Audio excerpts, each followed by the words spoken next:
Hi friends, ఈ వీడియోలో నేను మీకు చెప్పే టాపిక్ ఏంటంటే 1G, 2G, 3G, 4G and 5G ఈ నెట్వర్క్స్ గురించి ఎక్స్ప్లెయిన్ చేస్తాను. మనందరికీ తెలుసు వీటిలో G అంటే జనరేషన్ అని, ఇవి నెట్వర్క్ స్పీడ్ని ఇండికేట్ చేస్తాయని. అసలు ఈ నెట్వర్క్స్ అన్నీ ఎప్పుడు ఎక్కడ ఎలా మొదలయ్యాయో, అవి ఎలా అభివృద్ధి చెందాయో మన ఈ వీడియోలో తెలుసుకుందాం ఫ్రెండ్స్. మనం ఫస్ట్ 1G నుంచి మొదలు పెడదాం. 1G అంటే ఫస్ట్ జనరేషన్ ఫ్రెండ్స్. దీన్ని 1980sలో మనకి అందుబాటులోకి తీసుకొచ్చారు. ఇది ఫస్ట్ టైం యూఎస్లో AMPS అంటే అడ్వాన్స్డ్ మొబైల్ ఫోన్ సిస్టమ్ అనే టెక్నాలజీ ద్వారా మనకి అందించారు. ఇది కంప్లీట్గా అనలాగ్ సిగ్నల్స్ ద్వారానే కమ్యూనికేట్ అయ్యేది. అంటే కేవలం వేవ్స్ని మాత్రమే మీడియంలో వాడుకొని పనిచేసేది. దీని ద్వారానే మనం మన దేశంలో ఉన్న వేరే వ్యక్తికి కాల్స్ చేసి మాట్లాడగలిగాం. ఇందులో నా మైనస్లు చూస్తే ఫస్ట్ వన్ పూర్ బ్యాటరీ, అంటే బ్యాటరీ లైఫ్ చాలా తక్కువగా ఉండేది. Second one poor voice quality, అంటే మనం మాట్లాడేటప్పుడు మన వాయిస్ అవతల వాళ్ళకి చాలా డిస్టర్బెన్స్గా నాయిసీగా వినపడేది. Third one large in size. ఈ 1G ఫోన్ అనేది చాలా పెద్దగా ఉండటం వల్ల మనం ఆ ఫోన్ పట్టుకొని మాట్లాడేటప్పుడు చాలా ఇబ్బందిగా ఫీల్ అయ్యేవాళ్ళం. Fourth one no security. ఈ 1Gలో డిజిటల్ అనే కాన్సెప్ట్ లేదు, సో ఎన్క్రిప్షన్ చేయడానికి వీలు లేకుండా ఉండేది, అంటే సెక్యూరిటీ లేకుండా పోయింది. Fifth one frequency call drop. మనం ఎక్కువ శాతం కాల్స్ మాట్లాడేటప్పుడు సిగ్నల్స్ అందక ఫోన్ మధ్యలోనే కట్ అవుతూ ఉండేది. ఒక 10 సంవత్సరాల తర్వాత ఈ ప్రాబ్లమ్స్ అన్ని సాల్వ్ చేస్తూ మనకి 2Gని అందుబాటులోకి తీసుకొచ్చారు.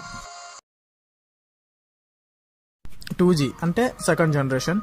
దీన్ని మొదటిసారి 1990లో యూరోప్లోని ఫిన్లాండ్లో వాడారు. ఇది GSM అంటే global system mobile communication and CDMA code division multiple axis అనే టెక్నాలజీతో మన ముందుకు వచ్చింది. ఇది డిజిటల్ సిగ్నల్స్ని మీడియంలో వాడుకునేది, అంటే 1s, 0s ద్వారా కమ్యూనికేషన్ జరిగేది. అంతేకాకుండా డేటా సర్వీసెస్ని కూడా మనకు అందించింది.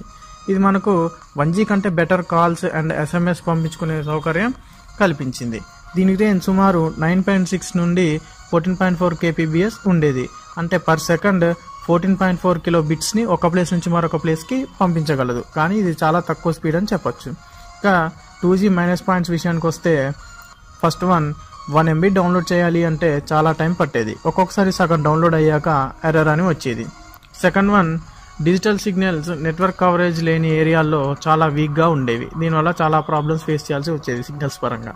థర్డ్ వన్ కాంప్లెక్స్ డేటా, అంటే వీడియోస్ లాంటివి డౌన్లోడ్ చేయాలన్నా లేదా ఆన్లైన్లో చూసే అవకాశం కానీ మనకి 2Gలో లేదు. ఈ ప్రాబ్లమ్స్ని సాల్వ్ చేయడానికి మన ముందుకు 2.5Gని తీసుకొచ్చారు. 2.5G ఇందులో GPRS అంటే జనరల్ ప్యాకెట్ రేడియో సిస్టమ్ అనే టెక్నాలజీని వాడారు. ఇది డిజిటల్ ప్యాకెట్ అనే మెకానిజంతో మన ముందుకు వచ్చింది. అంటే మొత్తం డేటాని చిన్న చిన్న ముక్కలుగా చేసి ఒక్కొక్క ముక్కని పంపుతుంది. దీని రేంజ్ వచ్చేసి 171.2 kbps ఉండేది. 2G ద్వారానే మనం ఆన్లైన్ వీడియోస్ చూసే అవకాశం మనకు లభించింది. 2Gలో మన మొబైల్ని నెట్కి కనెక్ట్ చేసినప్పుడు సిగ్నల్స్ సింబల్ దగ్గర మనం G అనే సింబల్ని చూసేవాళ్ళం. మైనస్ పాయింట్ ఏంటంటే ఎంత వీడియోస్ చూసే అవకాశం ఉన్నా మనం క్యూలో ఉండాల్సి వచ్చేది, అంటే బఫర్ అవ్వడానికి చాలా టైం పట్టేది. ఈ ప్రాబ్లమ్స్ని సాల్వ్ చేస్తూ మనకు 2.75G అందుబాటులోకి వచ్చింది. 2.75G ఇందులో 2.5Gలో ఉన్న GPRS అనే టెక్నాలజీని కొంచెం ఎన్హాన్స్ చేస్తూ మనకి 2.75Gగా డెవలప్ చేసి మన ముందుకు తీసుకొచ్చారు. ఇందులో EGPRS అంటే ఎన్హాన్స్డ్ GPRS అండ్ ఎడ్జ్ అంటే enhanced data for global evolution అనే టెక్నాలజీని వాడారు. 2.75G అందుబాటులోకి వచ్చాకే మనం మన మొబైల్ని నెట్కి కనెక్ట్ చేసినప్పుడు సిగ్నల్ సింబల్ దగ్గర E అనే సింబల్ని చూసేవాళ్ళం. దీని రేంజ్ వచ్చేసి 473 kbps ఉండేది, అంటే 2.5G కంటే చాలా ఎక్కువ. ఇందులో కూడా ఒక మైనస్ పాయింట్ ఉంది. ఎంత డెవలప్ చేసినా కూడా బఫరింగ్కి 2.75G కూడా చాలా టైం తీసుకునేది. దీన్ని సాల్వ్ చేస్తూ మనకు 3G వచ్చింది. 3G వచ్చాకే మన టెక్నాలజీ రంగంలో అభివృద్ధి అనేది చోటు చేసుకుంది. 3G వల్లే నెట్వర్క్ స్పీడ్ కూడా చాలా వరకు ఇంక్రీజ్ అయింది. 3G 2001లో డిజిటల్ బ్రాడ్బ్యాండ్ ప్యాకెట్ డేటా అనే టెక్నాలజీతో మార్కెట్లోకి వచ్చింది. బ్రాడ్బ్యాండ్ డేటా వల్లే మనకి బఫరింగ్ టైం చాలా వరకు తగ్గిపోయింది. దీని ద్వారానే మనం voice calls, music, live TV, SMS, mails ఇలా ఎన్నో ఏకదాటిగా ఒకే నెట్వర్క్పై పంపుకునే అవకాశం కల్పించింది. 3Gని కొంచెం డెవలప్మెంట్ చేస్తూ మనకు 3.5Gని అందుబాటులోకి తెచ్చారు. 3.5G. ఇది HSPA అంటే హై స్పీడ్ ప్యాకెట్ యాక్సెస్ అనే టెక్నాలజీతో మన ముందుకు వచ్చింది.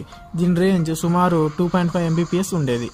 దీనికి బ్యాండ్విడ్త్ ఎక్కువగా కావాల్సి వచ్చేది. బ్యాండ్విడ్త్ అంటే ఒక సెకండ్కి ఎన్ని బిట్స్ అయితే పంపగలమో దాన్నే బ్యాండ్విడ్త్ అంటారు. దీన్ని సాల్వ్ చేస్తూ మనకు 4G అందుబాటులోకి వచ్చింది. 4G ఇది 2009లో ఫస్ట్ టైం సౌత్ కొరియాలో వాడుకలోకి తీసుకొచ్చారు. ఇది LTE అంటే లాంగ్ టర్మ్ ఎవల్యూషన్ అనే టెక్నాలజీతో మార్కెట్లోకి వచ్చింది. ఇది digital broadband all IP packet data అనే మెకానిజంతో రన్ అవుతుంది. 4G ద్వారానే మనం HD వీడియోస్ కానీ HD లైవ్ కానీ అన్నీ చూడగలుగుతున్నాం అనమాట. అంటే ఇప్పటి వరకు 4Gనే అత్యధిక స్పీడ్ నెట్వర్క్ అనమాట. దీన్ని అధిగమించడానికి మనకి ఫ్యూచర్లో 5Gని అందుబాటులోకి తీసుకొచ్చే ప్రయత్నాలు జరుగుతున్నాయి.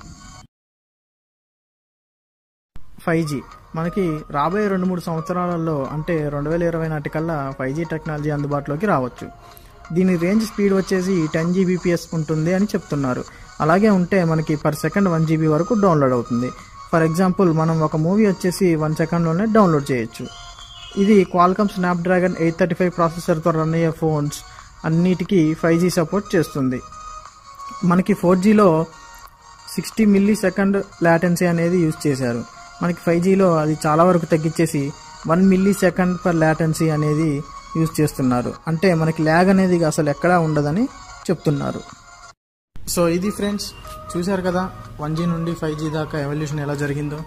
నా వీడియో నచ్చితే లైక్ చేసి షేర్ చేయండి friends. Thank you for watching.